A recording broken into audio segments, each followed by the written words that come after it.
Good morning and welcome to VTV 2.0 on Thursday the 9th. This morning we have Stephen Hamilton. So welcome everybody. As previous, feel free to use the chat function. Make sure you put all your questions in there. We'll get Stephen to try and answer some of these for us. But Stephen, welcome. Thank you for your time. Thanks very much, Luke. Introduce yourself.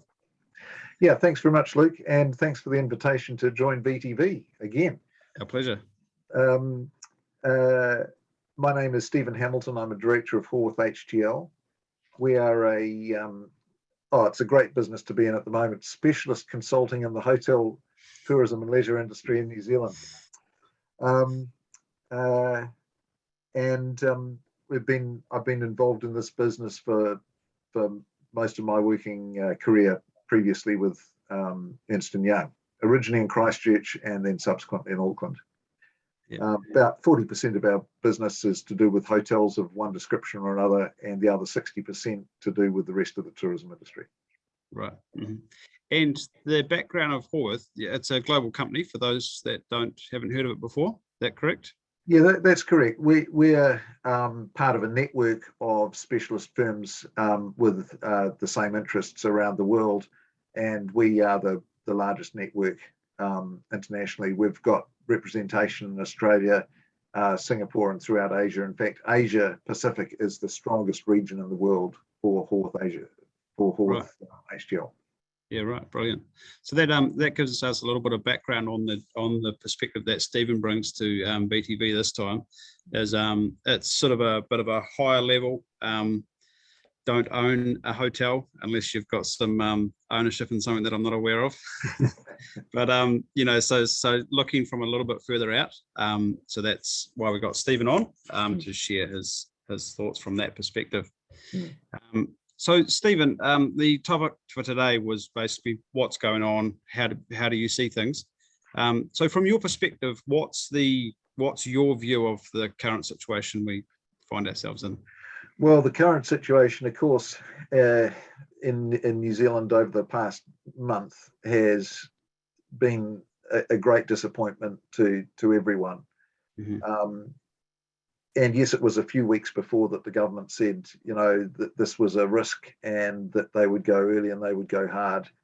It seems that the team of 5 million supports the government in this, but from the perspective of I know the whole of the South Island, when you didn't have a case and in lockdown level 4 for 3 weeks, and then Auckland for a still indeterminate future time, and with Auckland being 1/3 of the certainly accommodation inventory in New Zealand, it's very tough immediately now. However, we've come out of a period that has been a little bit of a roller coaster over the past year, and the domestic visitor market has certainly been stimulated, and so we've had some stronger results and performances in businesses in the accommodation sector around New Zealand than we would have expected, I think, when we were talking about this a year ago. And I've got a little bit more information about that to the extent that you're interested, Luke. But I think it's also fair to say that around talking about industry averages, around every average is quite a spread of experiences of different businesses, from some businesses doing very well to some businesses struggling. Yeah. Mm-hmm. So from your perspective, is it all doom and gloom? Well, just to put it out there, it kind of feels like, I think I said to somebody, the valley of the shadow of death at the moment. And when you're in the valley, looking, yes, it's not all doom and gloom, Luke. There are some positive prospects, of course, from where we are again rebuilding growth. There will be growth. The domestic market is incredibly important to us, but it always has been. Mm-hmm. And much more so in the motel sector than the hotel sector. The hotel sector traditionally has always been around about 50-50 domestic international guests, and motels, less so. Motel sector was moving towards a higher proportion of international guests, unquestionably, over the last few years, and particularly, I think in the China market, there was a lot of business going into motels from the China leisure market for independent travellers, and some of those businesses that were, increasingly exposed to that business will be feeling it. But generally speaking, the domestic market has been strong for motels. And I was just looking at some data, Luke, from the most recent accommodation data program, and thank goodness we've got some data back over the past year. For the year ended June 2021, the period just finished, motels that were not involved in emergency housing business with MSD or closed, we ended up with 60% annual occupancy across the whole of New Zealand in the motel sector, and that was exactly the same annual occupancy as we achieved in the year ended June 2019. So the mix will be different, but that means that, well, I'm guessing that it means that domestic visitor demand has replaced lost visitor demand from the international sector in the motels on average. And I am cautious about that because that also suggests to me that some businesses will be doing better than they were before, but some will be doing worse. Worse, yeah, yeah, definitely. One thing that I've taken comfort in this time is with this lockdown that we've experienced, and I suppose any lockdown that comes through in the future, touch wood, is like that first lockdown, like our internet with our borders closed, our market effectively got cut in half, which, was a huge shock to everybody in this industry, and it was sort of like, where do we ever go from here? Whereas with this lockdown, the surrounding market size hasn't really changed. That's just a real bummer and an inconvenience, to say the very least. So there's some comfort in that, even if it is cold. Yeah. We should have. Would you expect to see a faster bounce back this time into level 2? You mean? Well, with the return of travel and guests, like what's your view on that? Well, the interesting thing is, Luke, when I was speaking to you this time, well, in an equivalent period last year, my Thursday was the day after the whole country moved into level 2. Right. And this year, we're day 2 of level 2 for most of the country. So can we not do this again next year? Yeah, that's right. And I said, like last time, it's a great time to be talking about the future. Look, I think that by comparison with last year, when we moved out of lockdown and into level 2, we were heading into winter, and people were kind of over lockdown, and people did get out on the road. Yes, there was a lot of people in camper vans with that great THL offer with the camper van fleet, but people were definitely travelling not just for skiing, but for winter holidays in New Zealand last year. And this year, as we are now into spring, getting out of lockdown and heading into summer, I remember back in October, November last year, Tourism Industry Aotearoa was saying, and the Holiday Parks Association was saying, you've got to book. If you want to have a holiday this summer, you need to book, because the accommodation will fill up.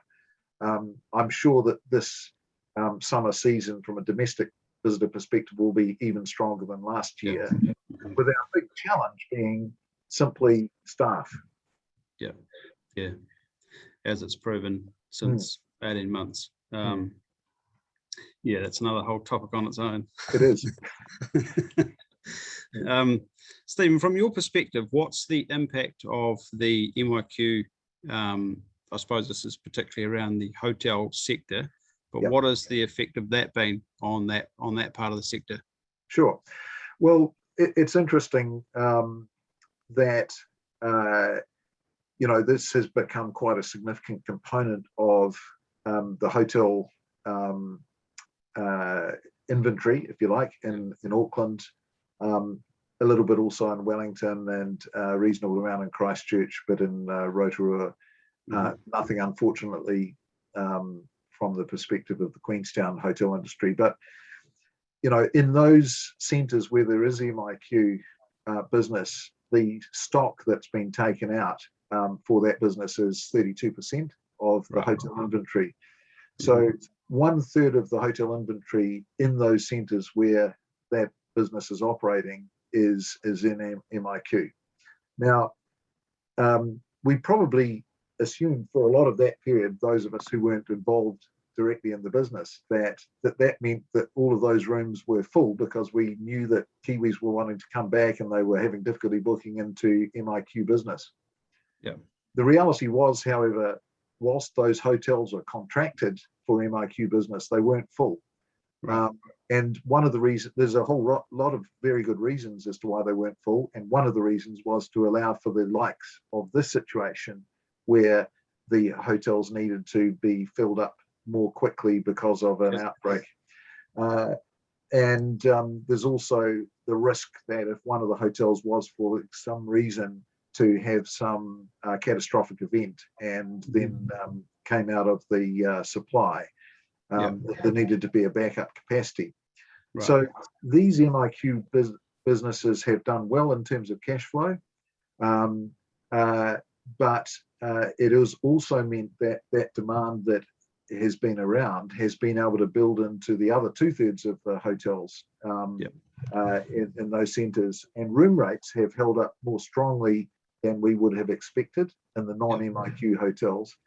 And so RevPAR, the revenue per available room, or total room revenue per room available in non-MIQ hotels, got back in May, June and July to the same level as in 2019. And that's not something that we would have anticipated a year ago. Yeah. Well, that's brilliant news, isn't it, really? And then I suppose that, from a motel perspective, that brings up the same, should I presume that the same kind of thing is happening with the emergency housing? Yeah, look, it seems that the motel stock, according to the accommodation data program, which is really an excellent piece of work from Fresh Info, around about. Sorry, just to jump in there, Stephen. Whereabouts was that information from? We can just add it to the accommodation data accommodation data program, ADP. That has its own website. It would also be searchable. Just type in accommodation data program and it'll come up. It's all free to use. It's the replacement of the previous accommodation survey, which everybody called the Commercial Accommodation Monitor, even though it changed its name 5 years earlier. Right. So look, what that is showing is that around about 20% of the motel stock across the whole of New Zealand is not actively in the market at the moment. Right. And I'm not exactly sure of the proportion of that 20% that is allocated to MSD business, but it's a reasonable proportion of it. Some motels will be closed, but a reasonable proportion of this, and in some centres, it's a lot more than 20% of the motel stock is given over to this business. Now, those people that are getting MSD business are getting 100% occupancy and at room rates that are absolutely the top dollar. Yes, those properties alongside 100% occupancy comes, wear and tear. But the cash flow is good for the MSD business. It's also good for the MIQ business in the hotel sector, and it means that that domestic market has got less choice in those centres where there's a lot of MSD business.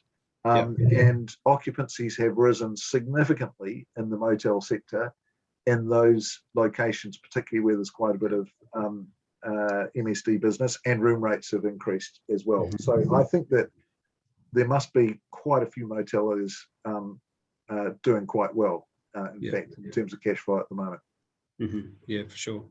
And for anyone on the call today that feels like they may have missed out on the MSD property or work, I have spoken to a number of the owners of those motels. And yes, as you say, they're 100% full, getting good room rates, but it's not all beer and skittles by any means. They have significant problems. Luke, I think it raises, this is one of the most significant structural changes that's happened for the motel industry. And sometimes we've talked about different centres in New Zealand and sort of thought, how do we get the refreshment of this motel stock, in some of these centres? Well, this is the huge game changer opportunity. I don't think there's any clear end time for this MSD business. It's not as if it's going to finish in 6 months or even a year's time. It could have quite a long tail. Yep. And I think there is an opportunity for possible repurposing and redevelopment of some of these properties that might find an alternative use, because land values have increased significantly right throughout New Zealand, throughout most of New Zealand, including provincial centres. The business case for some existing motel businesses, whether they are leasehold or freehold businesses, there could be some significant change, that there is an opportunity, not for people to walk away from businesses feeling dejected, but with quite a bit of additional cash in their pocket that was a windfall gain, and with a property redevelopment opportunity as well. Yeah, right. So I mean, this is for those of us that own properties or managing properties. This is the fact that, well, I think Les said last week that they've just signed up for another 12 months as MIQ properties. Yeah. And then you're saying now that the MSD property is going to have could potentially have quite a long tail on it. That's good news for the other properties in those places, right? Yeah, potentially. So I think the issue in the motel sector has always been that it's been easier to develop and open new motels in whatever location you are, because if it's 15 or 20 or 18 rooms at a time, the business case for getting, even on a speculative basis, that sort of new development happening has been easier. Every time a new motel opens in a market, it makes it harder for the older motels that have been there, especially those that haven't, significantly refurbed and updated over a period of time. So the ones that are 30, 40, 50 or 60 years old struggle. And there hasn't been any really sort of significant exit, I would say, over a 30-year period of some of those older properties. The stock has just got older and older, but new properties have opened in the top end of the market. And that's where I think that we do see potentially an opportunity for a bit of rationalisation here in a positive, constructive way, with underlying land prices going up. Yeah, that's good. I mean, the government also needs to find permanent social housing solutions, and has been buying up one or two properties. But I don't have any particular. I've got no inside information about this, but I think there's an opportunity for the government, rather than having just state houses on quarter-acre sections for one family, to be housing 15 families or parts of families in a more intensive way, perhaps for a longer term. Right. Yeah, I have no specialty in that sector. I don't have any specialty in any sector, so I'm not going to go there. Hey, what's your view on the sort of the medium-term outlook for the accommodation sector in general? Yeah, medium term.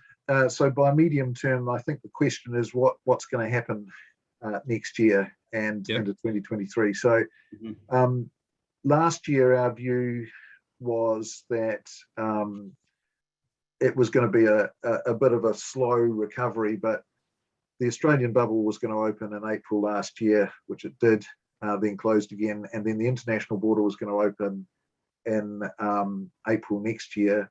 And then it seemed as if that was going to be the case until a month ago. Yeah.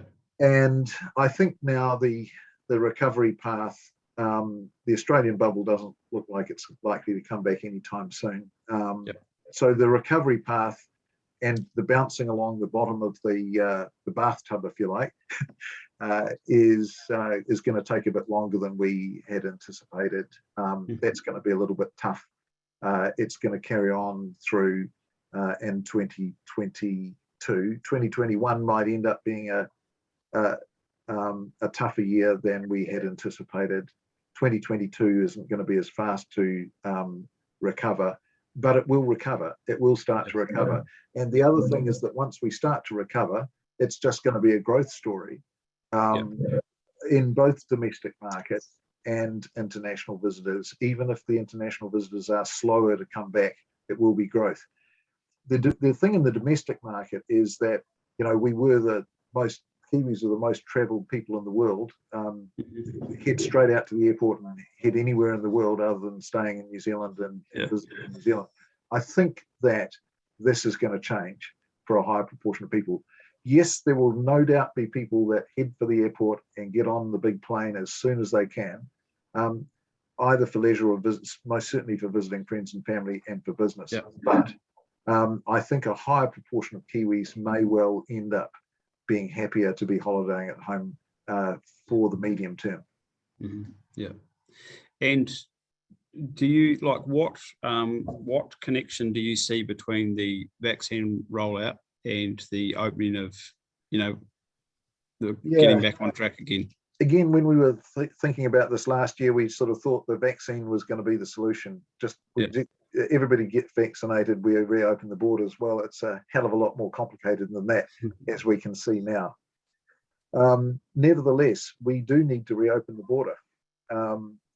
We just can't keep the moat, the drawbridge drawn up forever. We do need to deal with this, and this is going to be tough.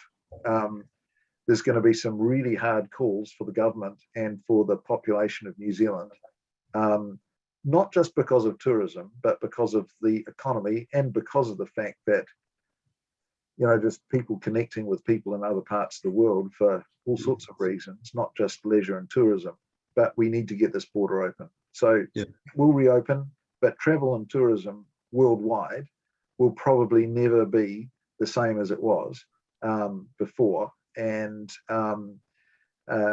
that's why I think the recovery path for international visitor numbers, volume, is going to be a little bit harder. Yeah, sure. A question for you. From your perspective, do you think we should bank on another lockdown?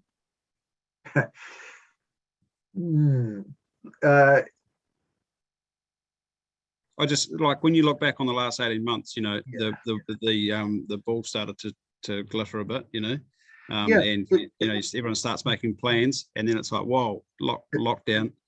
It's interesting. The epidemiologists would have always said, and I'm sure that they did, Professor Skegg would have said to the government, it is inevitable that we're going to get an outbreak.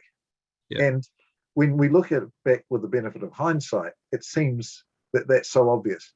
It would have been absolutely miraculous that with basically hardly any of the population vaccinated, and with people still coming back in through MIQ, that this Delta variant would not get out into the community. So it did. Look, with the vaccination rates continuing to increase, and with the, not that the government talks about a target, but overseas they talk about 70%. Well, we've got 60% now with one vaccination, and I did hear, I think the Deputy Prime Minister saying the other day that he expected that we could achieve one of the highest vaccination rates in the world. Let's hope so. I hope that would avoid another level 4 lockdown. Of course, we would all hope that. The big uncertainty about this is, do we have future variants where the vaccine is less effective or can't be developed, a variation of the vaccine developed quick enough. That's a risk, but not one that I want to spend much time worrying about. Yeah, it's a bit ominous. Delta variant starts with D. Is that because there's the rest of the alphabet left for the other ones? That's right. And then they talked about possibly needing to move to a 3-digit number to allow for variants. Right. Okay. I mean, look, I think the epidemiologists will say this could go on. It could go on. It probably will go on for years and years. Mm-hmm. It makes sense. But it's a good reminder for all of us on this call to have that long-term forecast. Not that, as you said earlier, not that it's all doom and gloom, but it's just to be realistic that, yes, make haste while the sun shines, but there's always that storm on the fringe that could pop back in any time. Yeah, I think that for those businesses that have exposure to the domestic business, look, for 20 or more years we had effectively no growth in domestic visitor numbers and visitor nights in New Zealand. Yeah, all of the growth in domestic was going overseas. Yeah, and that changed in the last 3 or 4 years, which is great. And I hope that Tourism New Zealand's involvement in the domestic marketing and domestic tourism and also in the issue of product development and in destination management continues. It's been missing since pretty well the day they were formed in 1990. That's 30 years ago. And we have dabbled around the edges of how we get this domestic industry organized and structured. And it's been a little bit of each RTO battling it out for a market share and trying to change their market share amongst a market that's not been growing. The potential is for us to really actually generate sustainable growth in the domestic market. Yeah. On that, related to that, there's a question here from Jackie Chill. Thanks, Jackie. Is Stephen aware of the Hospitality NZ campaign out today to all hospitality accommodation industry leading up to Julie White's meeting with government tomorrow regarding targeted audience to the industry, targeted assistance to the industry? Yeah, I'm aware that I wasn't specifically aware of that, but I'm aware that Hotel Council Aotearoa is also on a similar campaign. And I think Les mentioned it last week, that more specific sustained support is required for this industry, particularly in relation, Les mentioned, to a wage subsidy, not just during periods of level 3 and level 4 lockdown, but over a period of, throughout the whole period of this. I think it is absolutely justified. The government support for the industry has been patchy at best, and when it comes to accommodation, as opposed to regional tourism organisations, it's been the wage subsidy and pretty well a little bit of resurgent support, but it really has been of little. The wage support has been important, but generally speaking, this industry has been the hardest hit with fixed costs and fixed investment, and I don't think the government has really fully understood this. Yeah, that's interesting. You see it. It crossed my mind the other day. We're in a semi-rural part. We're not rural, but we're in an industrial area on the outskirts of town here. And when the farmers did that protest with all their tractors, trying to go anywhere in this industrial park was just a nightmare. But it was inspirational to see how such a big body of people came together so quickly as farmers. And then it got me thinking, this industry has got so many people from so many different sectors in that. To be able to have that type of power, I suppose, It was quite Yeah, strong, but it's yeah. always I been a think challenge, isn't it? it is a challenge. Look, in my view, tourism industry Aotearoa is very effective lobby Yeah. voice. It's more effective and it's stronger and it's got more credibility and credentials in speaking to government Yeah. than it's ever had. And it's never had a more important role than it has. Yeah. And yes, there are other sectors as well that come underneath that umbrella or alongside it, but we do have some strong advocacy. It's just that we do sometimes appear to have some political leaders who are tone deaf. Yeah, right. We have Chris Roberts coming on in a future webinar series of this week 6, so that's in 3 weeks, 4 weeks time. So he'll be able to answer a few more of those points, no doubt himself. We've just been going for 32 minutes here, Stephen, just mindful of everyone's time. You got any closing comments that you'd like to pass to the industry? Oh, look, yeah, it does seem a difficult time to be navigating our way through just at the moment. Things were starting to look positive in the first part of this year. You know, 3 months of winter, we achieved in the hotel industry the same revenue, as I said, per room as we had in 2019. But I just like to think that as we head into spring and into summer, the spirit will lift. People talk about resilience. I think that word has probably been a little bit overused. I just say, let's just see where we get to by March next year. There'll be a lot more knowledge about this variant and the plan, even if it's delayed, for reopening. And I hope that we can have a more constructive view as to what the pathway is in 6 months' time. Yeah, that's good. That's good. No, we really appreciate your time, Stephen.